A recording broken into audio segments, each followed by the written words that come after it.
Welcome to the deep dive. Today we're shifting gears a bit. Instead of unpacking research papers, we're actually diving into some real-life accounts. Chilling stories, really. These things happened in, well, seemingly normal restaurants, and these aren't made up. They're raw, unsettling experiences shared directly from the sources you gave us. So our goal today is just to recount these experiences, let you feel the tension, the fear from those who lived it. But before we step into those shadows, just a quick word from our sponsor. They help us bring these deep dives to you. Today's deep dive is supported by Factor 75. You know, the meal service that helps you get time back. Think about it skipping the grocery store, the cooking, the cleanup, and you still get fresh, never frozen, dietitian-approved meals right to your door. Factor meals are ready in literally 2 minutes. You just heat them up, eat, and get back to whatever you were doing. They've got options like calorie-smart meals, under 550 calories, great for busy times, or gourmet plus meals if you want something fancier, with premium stuff like broccoli, broccolini, choice proteins. They've even got surf and turf options coming up. Honestly, I've found it's a bit of a luxury that saves me serious time for other things I want to achieve. So if you want to try it, head to factor75.com or use the link in the description. Use the code NIGHTMARE50 that gets you 50% off your first Factor box. Okay, so now that we've got that covered, let's brace ourselves. These stories, they stick with you. Real encounters. It really is fascinating, isn't it? How somewhere so everyday, so mundane, like a restaurant, can just suddenly become the backdrop for absolute terror. It shows how thin that line is between normal life and real danger. It absolutely is. Our first story, it takes place in Rio de Janeiro. It involves a 25-year-old traveler. They're solo for a DJ event. Now, this person had traveled alone before, no problems.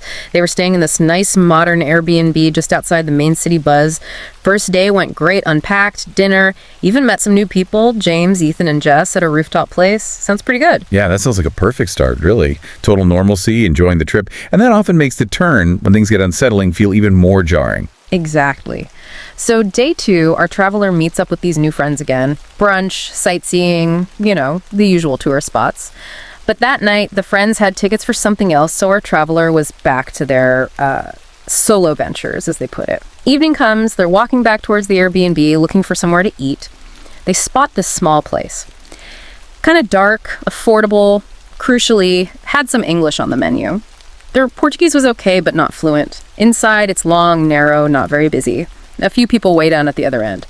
But what they noticed right away was this man, maybe around 50, sitting alone at the table right next to theirs. Right. 2 solo diners close together in a quiet spot. It's easy to brush off that initial, maybe slightly uncomfortable feeling in that situation. Yeah. But often that's where those subtle signs start. And they did. The server spoke English, which was helpful, but as our traveler ordered, they noticed the man at the next table was looking over, watching as I ordered. It was kind of weird. Then after the server left, the man starts talking English, but with a Portuguese accent. Compliments their Portuguese. Our traveler says thanks, and he just launches into speaking Portuguese like he's giving a lesson. They described it as annoying and creepy. Tried to look busy on their phone, seemed distracted, but he just kept going. And the conversation, it got personal fast. Where are you from? Why Rio? What did you do today? And then the really uncomfortable one, where are you staying? Thankfully, our traveler thought quick, made up a story about staying with a friend, but then he took it further. Told them how sexy they sounded speaking Portuguese. Just, wow, can you imagine? They just hoped he was leaving soon. But no, the waiter brings his food then, so he stuck there longer. That's just textbook boundary pushing, isn't it? The compliment, the lesson, the rapid-fire personal questions. It's all testing the waters, probing for information, seeing how much they can get away with.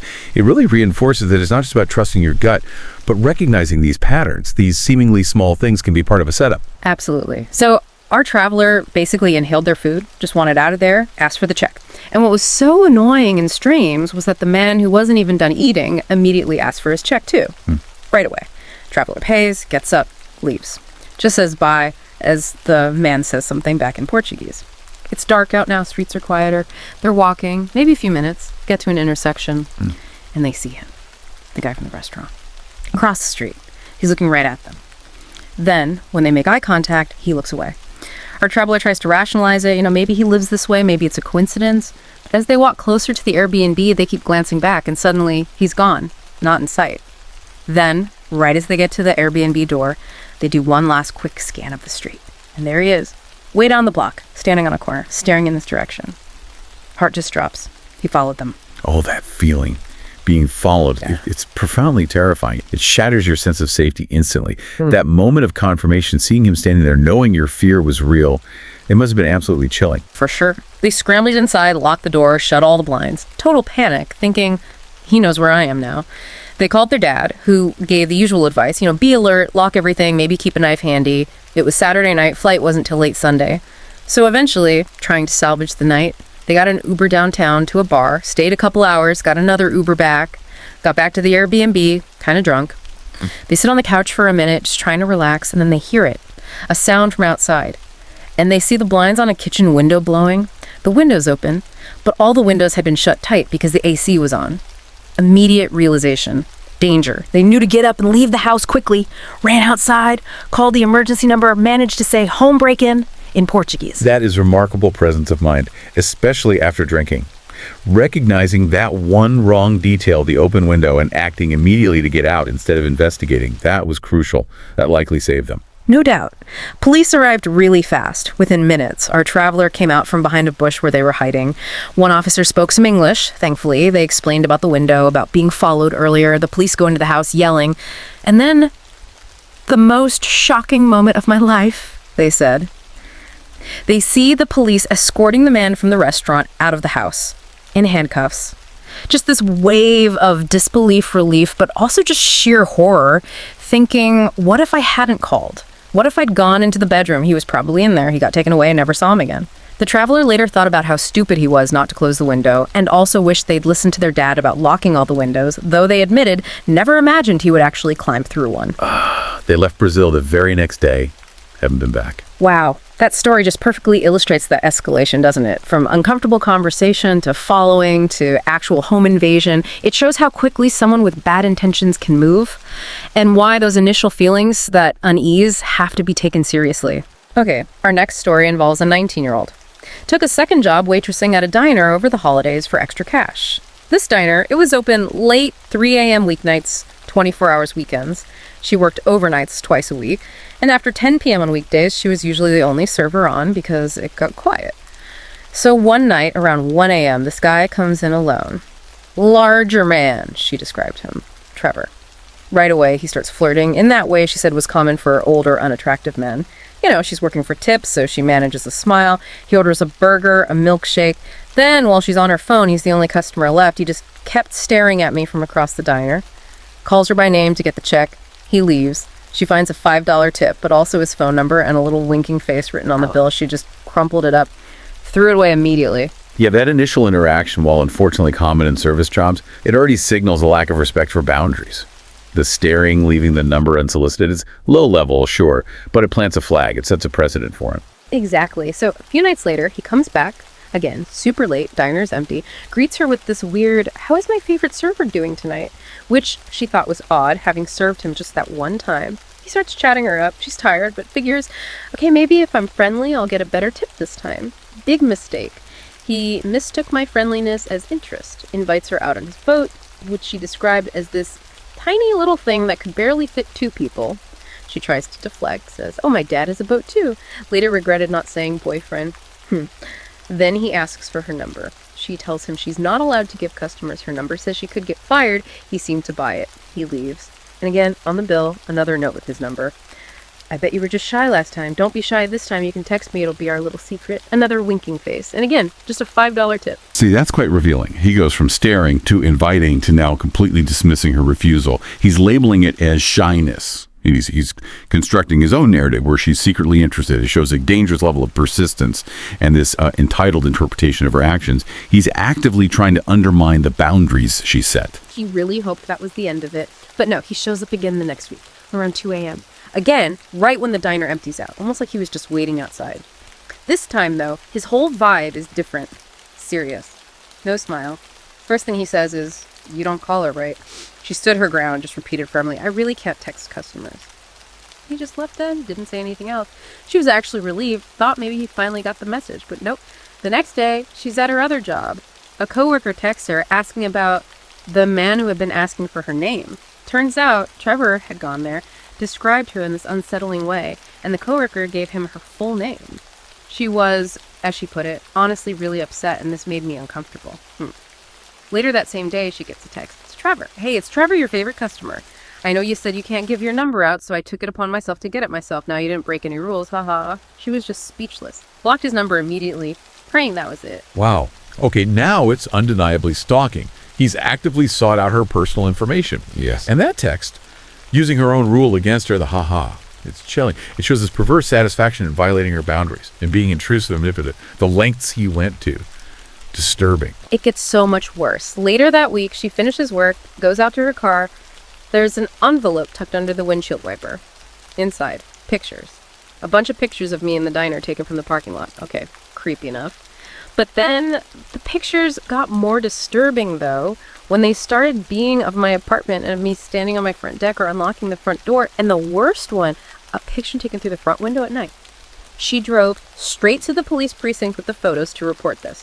Rightfully so. The pictures, the text message, it was serious evidence. She stayed at her parents' that night, terrified.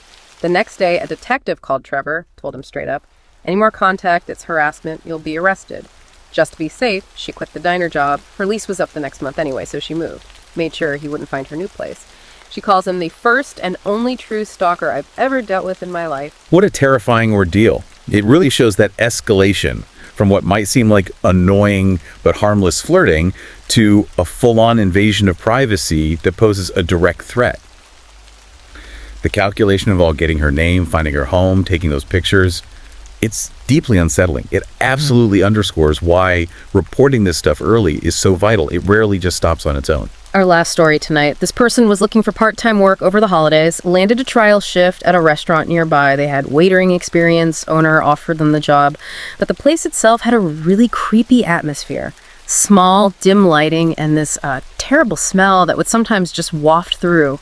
Not their ideal spot, but hey, needed the cash, only planned to stay till college started back up. It's interesting, like you said before, how the setting itself can sometimes prime you for unease. That description, dim, smelly, it puts you on edge a little, even before anything specific happens. Our senses pick up on that stuff. Yeah, definitely sets a mood. So it's around 10 p.m. Our server is out front, alone, cleaning cutlery, just one table left. 4 big guys, described as pretty rough looking, maybe even homeless looking. They finally get up to leave after about half an hour. One comes to the register to pay. Bill's $42.50. He pays with a bunch of crinkled notes, has this big grin on his face. Our server said they'd seen this kind of look before, so they were already bracing themselves. The guy leans in close, says, "You doing anything tonight, cutie?" Server keeps it professional, polite, but firm. "Thank you, have a good night."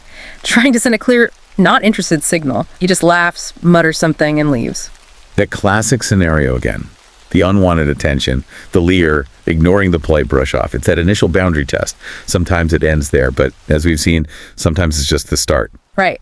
So as soon as the guy's gone, the server quickly finishes up, clears dishes, cleans, changes out of the uniform. Waves goodbye to the kitchen staff, heads out to walk home. Only lived a couple of blocks away, so they always walk. They've been walking maybe 5 minutes. Suddenly, a loud whistle startled them. They look over to where it came from and just froze in fear. It's him. The guy from the restaurant, across the street, signaling for me to come over with a large grin on his face. Just imagine that pause, that cold dread. Then instinct takes over. They start walking away fast, but their house is still maybe 10 minutes away, and they could feel him getting closer with every step. Terrifying thoughts were racing around in my head, knowing very well that this could end badly. They turn a corner, break into a full sprint down the path, tears starting to well up, and they can hear loud footsteps followed closely behind. That sound horrifying. That shift is so abrupt and terrifying. From the relative safety of the closing restaurant to being hunted on a dark street, the closing distance, the sound of pursuit, being far from home, it activates such a primal fear. It's suddenly very, very real. They didn't dare look back, just running. Then all of a sudden a hand firmly grabbed my shoulder and yanked me backwards. They spin around. It's him. His face is red now, the grin gone, replaced by a furious expression. He puts a finger to his lips, whispers, "Don't scream or I'll cut you." In that moment, they felt resigned, like this was it. But then something snapped. Out of nowhere, I felt a sudden burst of rage explode inside of me. They reached up, grabbed his face, and dug their nails deep into his eyes. He lets out this loud, horrible noise, clutches his face. That was their chance. They made a run for it, sprinting, didn't stop till they got back to their flat, fumbling with the keys, shaking, finally get the door open, slam it shut, and just collapsed down onto the ground out of exhaustion and started to cry. Wow, that defiant act, that burst of rage. Yeah. It's an incredible example of that fight response kicking in. In that moment of absolute terror, they found this incredible strength, this will to survive. It literally saved their life. Yeah. What astonishing resilience. Yeah. Their roommates heard the commotion, rushed downstairs, saw they were okay, helped them to the couch while they explained everything. Shocked, obviously, but so relieved they got away. The very next day, our server called the restaurant and quit. Said it was a shame, the owners were nice, the job was okay, but they were just too terrified to return, always thinking, what if he's waiting? They're back at college now, slowly recovering, they said, but still get nightmares sometimes thinking about what may have happened if I hadn't attacked that man like I did. So, 3 incredibly unsettling stories today.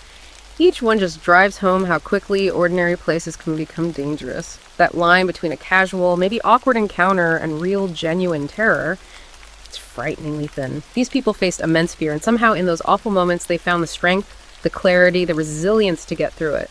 Absolutely. These accounts are powerful reminders, aren't they? Trust your instincts. Yeah. Recognize those escalating signs, even if society tells you to be polite. It's not about being paranoid. It's about being aware. And these stories show the incredible bravery people possess, even when facing the absolute worst of human behavior. We really hope these deep dives into the darker side of things resonated with you.